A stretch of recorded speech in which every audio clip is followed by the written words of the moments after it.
The snow began to fall heavier as the dashboard clock flicked past 9:47 p.m. The Miller family's silver SUV rolled slowly down a deserted road, cutting through the pine forests of northern Maine near the Canadian border. Outside, the blizzard howled, shredding the stillness of the night. Ethan Miller, 38, gripped the steering wheel tightly, eyes narrowed against the fogged glass, while his wife Laura sat beside him, cupping a lukewarm coffee. In the back seat, their 12-year-old daughter Abby toyed with a small digital camera, her favorite thing to bring along whenever it snowed. They were driving from Portland to the small town of Snowvale, where Ethan's mother lived alone in a cabin by White Hollow Lake. The plan was to spend Christmas there, despite everyone warning them that the storm would only get worse. But Laura had insisted, Christmas isn't Christmas without Grandma. Ethan had only smiled faintly and kept his eyes on the dark, snow-smeared road ahead, the headlights cutting through clouds of swirling flakes. A weathered sign appeared through the darkness. Snowvale, 12 miles. Ethan exhaled in relief, but moments later, the SUV jolted slightly. The gas gauge showed half a tank, yet the check engine light began flashing. Must be the cold. Engines freezing up, he muttered. Laura glanced around, searching for a place to stop. Through the snow, a faint light flickered. A small roadside stop nestled between the trees. The rusted sign swung violently in the wind. Pinewood Rest Stop. Coffee, gas. Open 24 untouched. Only the word open still lit up, flickering erratically as if about to die. Ethan turned in, the tires screeching over hardened ice, the sound sharp as metal scraping bone. The scene before them was unnervingly empty. The parking lot, deserted. No cars, no people. The gas pumps were buried under sheets of frost, hoses stiff and hanging like frozen limbs mid-motion. The convenience store window was smeared with salt and slush, and the drink price board inside still read December 24th, 2004. They shut off the engine. As soon as they stepped out, the wind whipped across their faces, carrying the stale, metallic tang of old snow and gasoline. Each crunch of their boots on ice sounded brittle, like bones snapping underfoot. Ethan zipped his coat tighter, scanning the store for any sign of life. Only the faint hum of an old radio drifted from inside, distorted and hollow. When they entered, a weak chime rang from above the door, then died mid-sound, as if someone had gripped it tight. A sickly yellow light flickered overhead from tired fluorescent bulbs, their glow trapped behind webs and dust. Shelves sagged under long-expired goods. Rusted soup cans, potato chip bags faded to gray. In the corner, a vending machine still glowed, its interior light blinking between rows of empty soda bottles. Each click of the light like the slow heartbeat of someone freezing to death. No one was there. Only wind whistling through the cracks, and the radio croaking out a broken version of Silent Night. The singer's voice warped and distant, like it was echoing up from beneath a frozen lake. Laura approached the counter. A paper coffee cup sat there, still steaming faintly. But no one. Beside it, an old brass clock ticked softly, its minute hand turning backward. "Hello?" Laura called out, her voice echoing thin and uncertain. No reply. Only the backward ticking and the warped hymn from the radio. "Abby, curious as always, wandered toward the back, where a wooden sign read, "Restroom U." The door was ajar. The light inside flickered. She pushed it open, hinges groaned, and the smell of rust and mildew filled the air. Drops of water plinked steadily from the faucet. When Abby lifted her eyes, she froze. In the mirror, standing in the far corner, was a girl in a white dress, soaked hair clinging to her cheeks, face pale as snow. One limp hand pressed against the wall as if she were sliding down it. Abby spun around. No one. The room was empty. But on the mirror, a wet handprint remained, sliding downward, forming a single word in streaks of dripping water. "Stay." Abby screamed and bolted out. Laura rushed in and caught her trembling daughter. Ethan shone his flashlight toward the mirror. Nothing but mist. But as he turned away, a pale reflection darted behind him in the glass, gone in an instant, as the radio outside suddenly skipped to the next line. "Sleep in heavenly peace." Mom," Abby stammered, clutching Laura's sleeve. "There's someone in the bathroom." The air went still. Ethan stormed in, throwing the door wide. The bulb flickered, revealing cracked mirrors and dry sinks. The window was open, snow whipping inside, piling across the tile like a trail of someone's footprints melting into ice. He shut it, locked it, exhaled. "No one's here, Abby, just the wind." But even he didn't sound convinced. They hurried back to the car. Laura, stepping out last, froze. The headlights illuminated the snow, and there, surrounding the SUV, was a ring of small bare footprints. They circled the car several times, then disappeared into the storm. The prints were tiny, too small for an adult. About the size of a 12-year-old girl's. Ethan," Laura whispered, voice trembling. He knelt, flashlight shaking.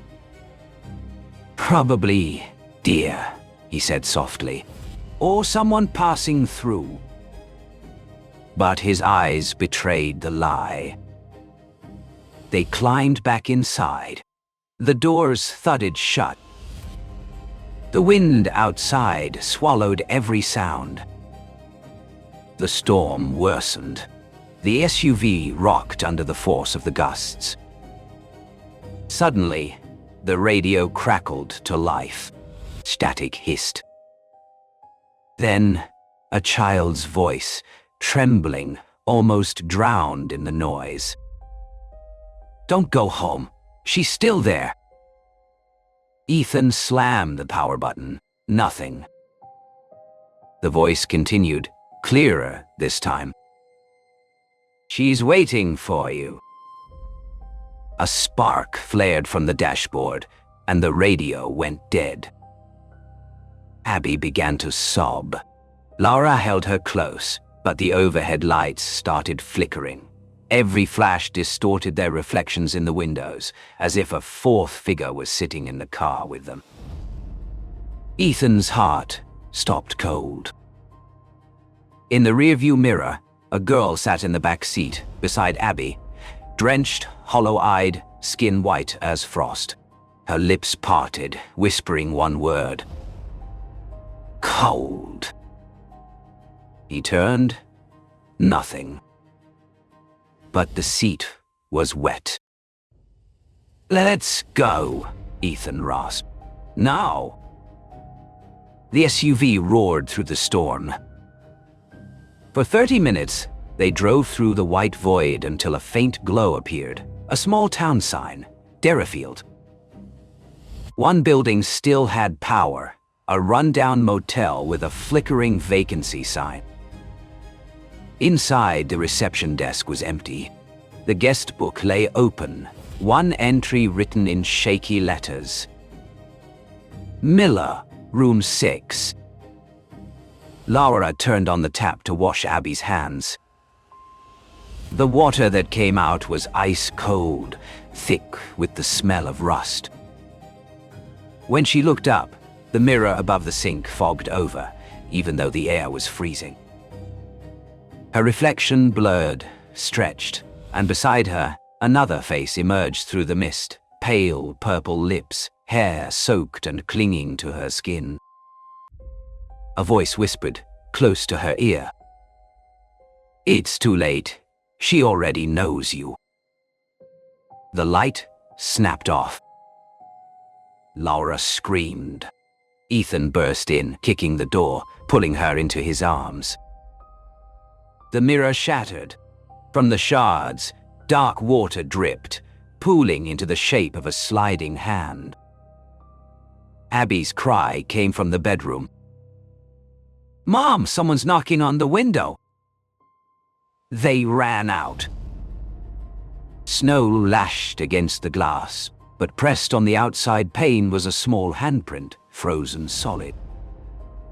Then came the tapping, slow, rhythmic, unhurried.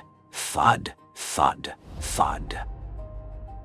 "Pack up," Ethan said, voice shaking. They fled into the night. As they passed the end of the hallway, every motel door stood open, rooms empty, televisions hissing static, lights flickering like distant signals from another world. At the far end, a white-clad figure stood motionless, long hair draped down, bare feet leaving wet prints on the wooden floor. "Dad," Abby whimpered. The figure moved. They ran, through the snow, across the lot. Ethan started the car, and they sped off, hearts pounding, lungs burning. When they rounded the bend, Laura glanced back. The motel room they'd stayed in was now glowing with light, and in the window, the girl in white stood, hand pressed to the glass, watching them leave. "Ethan, she's still there," Laura whispered. He didn't answer. The road stretched endlessly into the storm. The radio flickered on one last time. "You shouldn't have left. She's coming with you." Ethan struck the dial, but the static only grew louder, until through the interference came a single haunting melody. "Silent night, holy night." The SUV disappeared into the blizzard. The clock on the dashboard turned to 12:00 a.m. Christmas Day. The next morning, the snow had stopped. A trucker called state police at 6:17 a.m., reporting an abandoned silver SUV along Route 302, a few miles from Pinewood Rest Stop.